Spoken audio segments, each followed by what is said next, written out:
Hello and welcome to Hank's Place.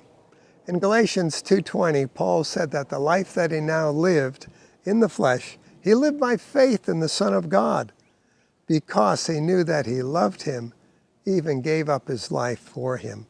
What a great way to live without doubts in the living God, huh? Well, I urge you, don't entertain doubts about God's goodness and mercies, tenderness and loving kindness, his grace toward you. Live the way Paul did. See Jesus at Calvary for your sins. See Jesus at Calvary taking all the accusations against you. See him there taking the punishment for every failure and misdeed that you performed. Yes, it's true that Paul endured many difficulties in life. There were ships that sank underneath him. There were stonings, there were beatings, there were lashings and imprisonments and more.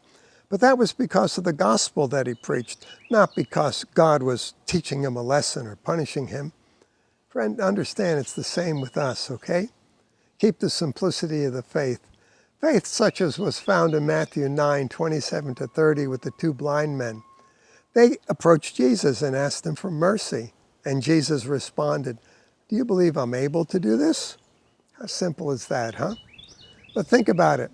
At a time when religious rulers were teaching that permanent affliction was due to sin and that God was punishing people, such as these men with blindness, here were these men asking Jesus for healing. So Jesus asking them if they believed he was able to do it was flying in the face of Jewish theology. There's more going on here, you see, than just believing someone had healing powers. They showed a simple but very substantial faith, my friend, the kind of faith you have, if you'll think about it. In Matthew 8:5-13 and Luke 7:1-10, it's two accounts of the Roman centurion who sends his servants to Jesus. And despite being a Roman, a conqueror of Israel, he describes himself as being unworthy of Jesus' attention, not worthy of Jesus coming to his house. In fact, he describes himself as not even being worthy enough to see Jesus personally. But the centurion saw by faith where Jesus' authority was coming from God, who is so much greater than nations and tribes and peoples and conquerors.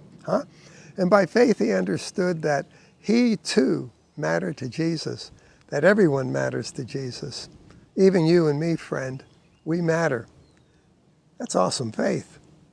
Think about these examples today, all right? And remember, Jesus died for us. Remember, Jesus is with us eternally. Jesus is in us. Don't ever be afraid of anything.